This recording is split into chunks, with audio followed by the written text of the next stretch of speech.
everyone. Before we start the main presentation, which is about Syria, I'd like to have a bit of interactive Q&A and discussion, some of your questions that you might have, and to also try to see how much you know about Syria and about the global refugee crisis. To start with, I'd like to ask anyone really, what is the first thing that comes to your mind when you hear the word Syria? Wherever it was, if it was a good thing or bad thing, violent or peaceful, beautiful or ugly, what is the first thing comes to your mind when you hear the word Syria? Or do you know where Syria? Yeah. There was a documentary I watched by Stacey Dooley. Basically, she went to Syria and it was women fighting on the front lines against ISIS, and all of them had a story. They were captured by ISIS and stuff. They'd all wanted to fight back. It's quite inspirational, really. Oh, that's good. Do you know, anyone knows where Syria is? Where is Syria located? Would you like to tell us where it's located? North Africa. Quite close. Anyone else knows where Syria is? From the Middle East. Yes? Anybody might have more specific answer? Yeah? That's very close, yeah. So Syria has Iraq on the east and Turkey in the north. It's in the Middle East, basically, between Iraq and Turkey. And anybody knows what is the difference between a refugee and asylum seeker? What does these two words mean, refugee and asylum seeker? Even if you could have a guess or predict. Okay, so asylum seeker is a person who fled the country and arrived to a safe place. He is in the process of getting a right to remain in the country, but he doesn't necessarily have it. So for that reason, he cannot work, he cannot study, he should be on hold waiting to see the decision made about his application. A refugee is is previous asylum seeker who was granted asylum and he has the basic rights. Anyone knows how much time does it take, or just guess how much time does it take for an asylum seeker's application to be processed? How much do you predict? Would you like to give it a guess? 2 weeks. 2 weeks, good. Yeah? 100 days, nice. 2 years. 2 years, good. It could take between 3 months and 20 years. Some asylum seekers cannot get an answer, hence their lives is frozen, completely stopped for 5-6 years until the Home Office decides. Okay, anybody have, okay, I'm gonna ask you a question. If you think the UK has 20% of the population refugees, raise your hands. 20%? Okay, if you think 15% or more, raise your hand. Okay, we've got a few. If you think it's 10% or more, raise your hand. 15, still raise your hands, please. If you think it's 5% or more, raise your hand. Okay, so majority of us think either it's 10% or 5%, right? Now the percentage of refugees in the UK is 0.19% of the population. Anybody knows how many Syrian refugees the UK government decided to take? Have an idea or guess, yeah? 20,000? Yeah, that's 20,000. Okay, another information, Lebanon, which is only the size of Devon, or size of London, if you want to say. Anybody knows how many refugees are there in Lebanon, which is only the size of London? 4 million? Yeah, almost 2 million refugees in Lebanon. And Lebanon is a developing country, they don't have much sources as much as the UK. And more importantly, okay, before that, anybody knows why should we help refugees, or why should we try to find out more about the refugee crisis? Just any thought, why would you personally or any other person should know or be aware about it? Because of one of the richest countries on earth. That's a good reason. Another reason? Would you like to give us a reason? Yeah, any other? That's good. Good reason. Any other reasons by anyone? Okay. So the main reason, in my opinion, coming from Syria, because Britain is one of the major factors in causing these people's plight and displacement through selling arms, through bombing, and through their foreign policies. I'm not saying it's the main reason, but one of the core factors alongside America, NATO, and Russia, and Iran. Their political powers and conflicts and interests are all happening inside Syria. So I like to give an example for people. For example, imagine that I'm standing here, there's a Russian person standing here, and there's a British person standing here. They don't like each other, they're annoyed with each other, but they're fighting through me. So for example, the Russian person gets angry at the British person, he slaps me on the face to me. And then the other British person gets more angry, and he slaps me harder. And they both are not affected, but it's me who's being affected. However, when I want to go to Britain or want to go to Russia, not necessarily welcomed. Okay, let's suppose that there's a crisis, or God forbid, I hope not, in Isle of Man or in the UK. Where's the first destination you would go to from the Isle of Man?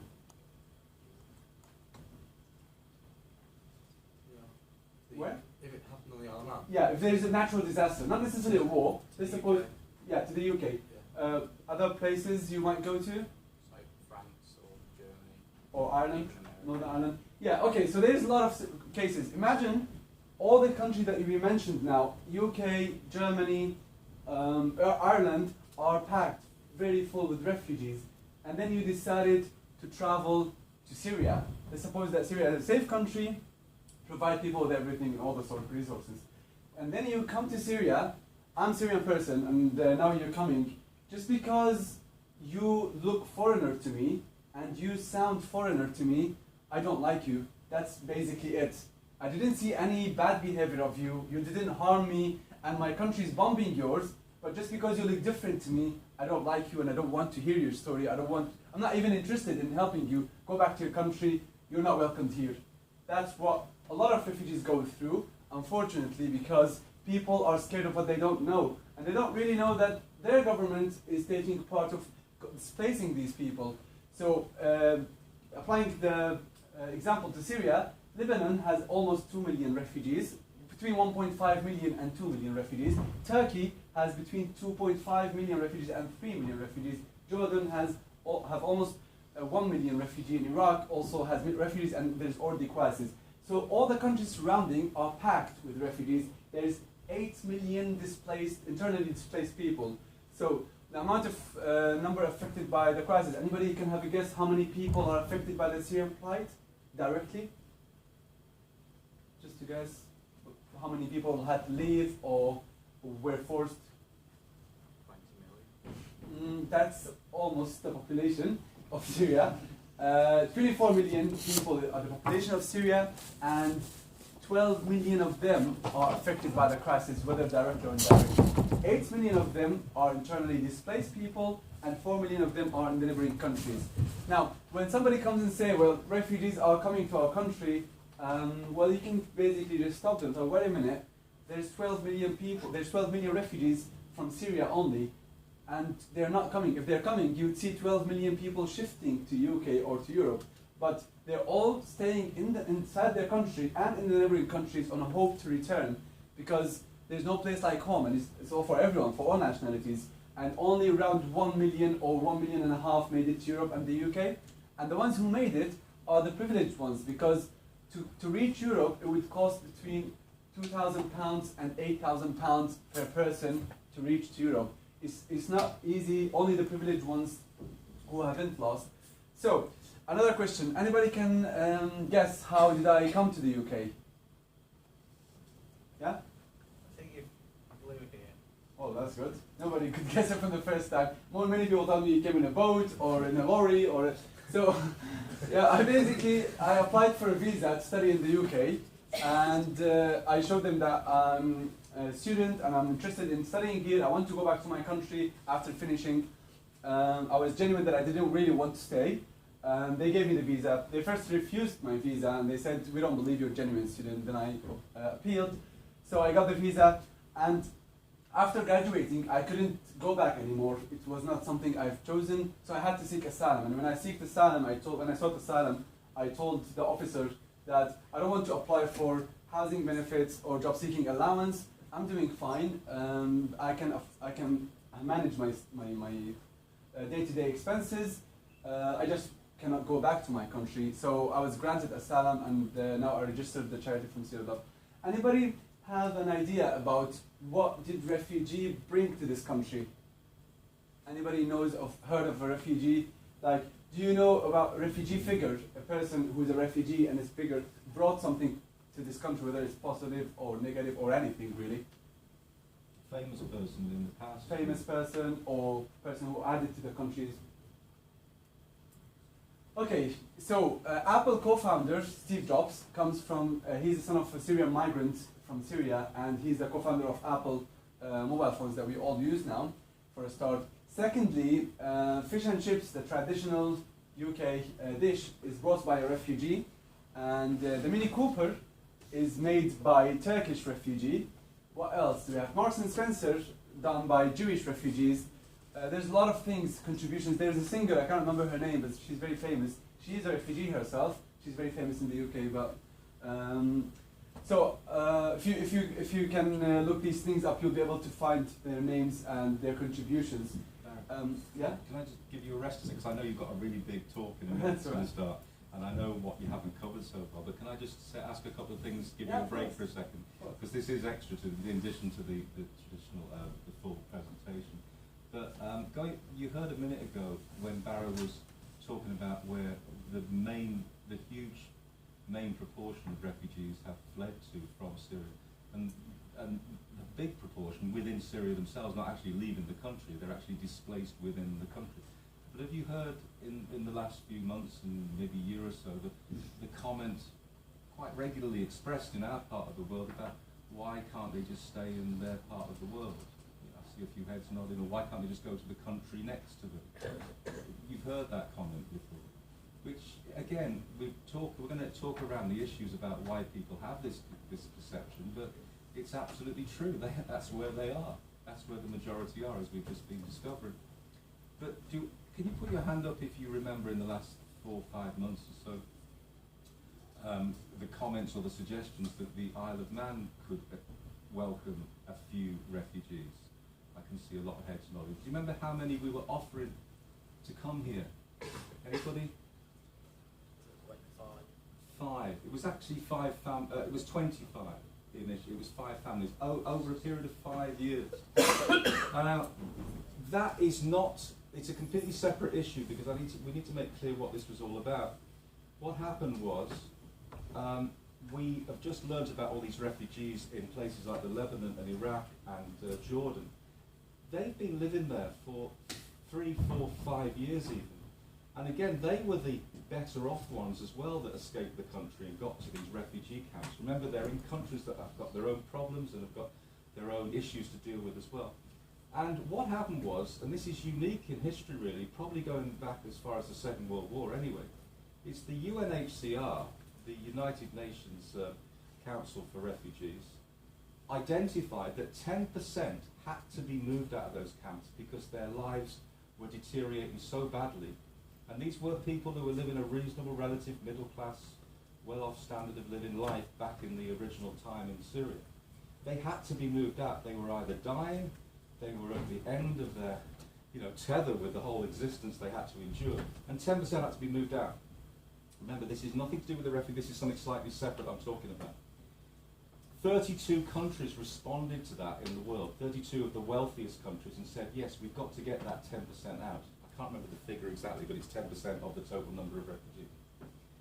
Somebody mentioned a minute ago, the UK offered to take 20,000. That was the lowest offer of any of the 32 countries, including Ireland, which is the other side of the Isle of Man, per capita, per size of our country.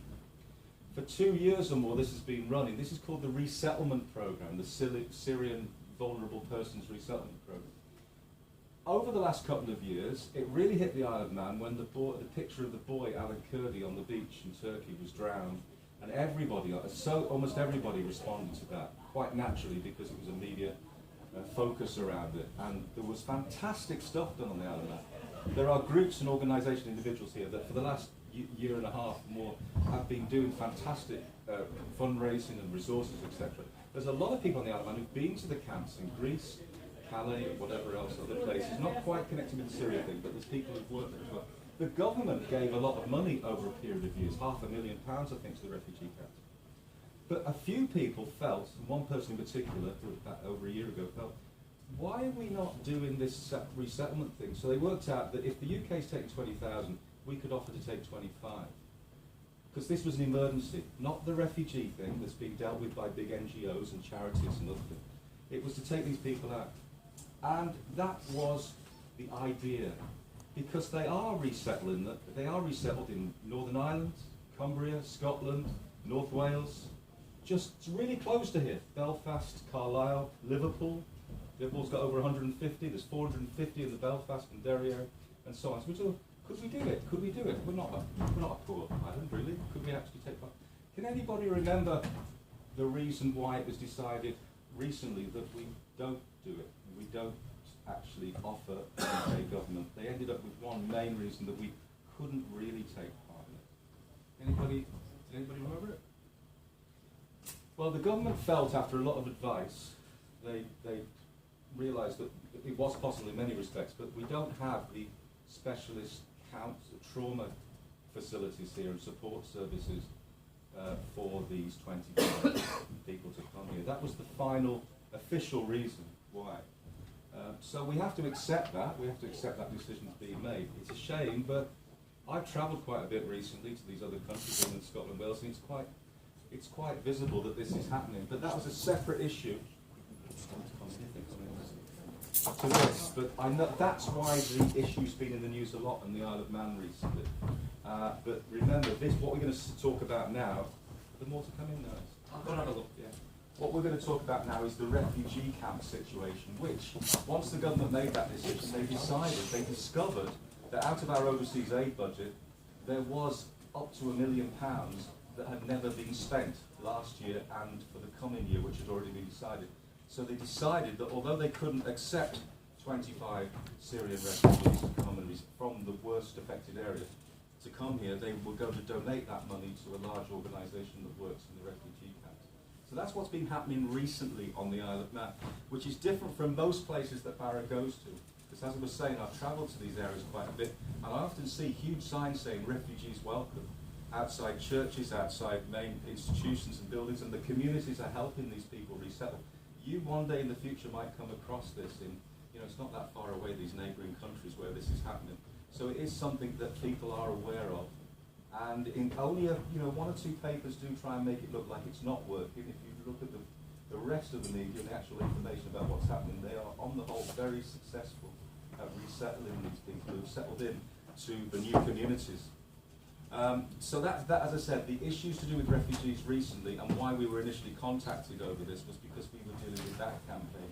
That's gone now, that's finished, and there's a valid reason why they feel it shouldn't happen here. Okay, just wanted to put the background in there. To be honest though, 25 refugees, the UK government might have said that's actually the smallest number that's ever been offered. Because the smallest number of Syrians in any village or town in the whole of the British Isles is about 60. And that's talking about tiny villages in Ireland and Cornwall and Devon and places. So 25 might not have been enough anyway. But that's another issue. Are we ready? Is everybody here? So another few minutes. Yeah. So go back. Yeah. 5-10 minutes. Okay, I want to ask you again, if you had, supposedly, you had to leave this country, what items would you take with you and why? If you suddenly had to live with your family and just leave the island, what items would you take? What would you take with you? About you? Good. About you? And what about you? Yeah. Okay. Anybody thought about taking a smartphone to navigate through your journey? That's one of the reasons people ask why do these refugees have smartphones? Well, basically because they had absolutely normal lives and then they had to leave. And if you want to navigate through any journey, you need a smartphone to be able to decide where you're going and how you're going to make the journey, because it's a very tough journey. Some people walk for days until they reach their destinations. My friend's brother died on the way. He was making his way to Germany from Turkey and he froze to death. My other friend, my personal friend inside Syria, he was bombed and died in a bus when he was traveling from city to another. So it's quite difficult what people are going through, and it's not as what the media is showing us. That unfortunately most of the media is either trying to generalize, stereotype, and label refugees by the time that it could happen to anyone, and we're not necessarily able to do anything about it. Sometimes people just have to deal with it. It's not like they chose to do it, and the countries surrounding are already packed.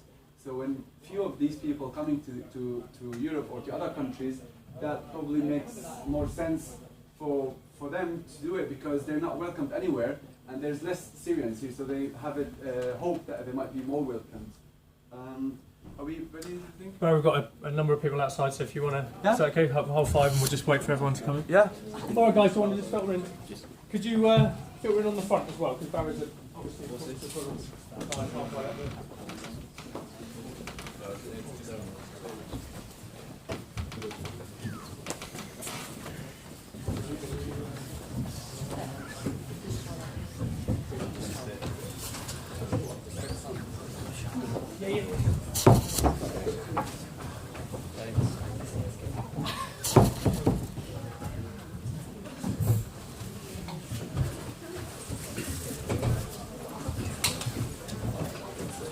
Okay, when I will start the presentation, I'll be showing you some slides about Syria before the crisis, during, and some statistics and numbers. But what I really want you to do is, I want you, if you have any questions throughout my presentation, I usually take the questions at the end, but I'm happy to take questions while I'm doing the presentations. And even if you think the question is not appropriate or might be offensive, please do raise your hand and ask the question. If you are not in favor of refugees or other people coming to anywhere, please be brave enough to share your thoughts with us, because we are here to try to challenge the stereotypes and the xenophobia and find out where is the problem. I mean, the only way is to build more bridges and focus on our similarities. So if you think that you're not in favor of something or you disagree with something I said, please have the courage to share it with us, and it's going to be absolutely fine. We're going to all learn from this experience and try to kind of have constructive way of looking at things more. So I'm very accepting for, I accept all kind of opinions, and even if people think that refugees should not come to any country under any circumstances, I would still like to understand where they're coming from and why they have this opinion. Hopefully it won't be from the Daily Mail, but if you have other reasons, I'm more than happy to listen to and discuss, and I just ask you to have the courage to share it with us, please. Do you think we should start, or should... Yeah, I think we're ready to go. Yeah? Yeah? Okay. So I'm just gonna stop this video here.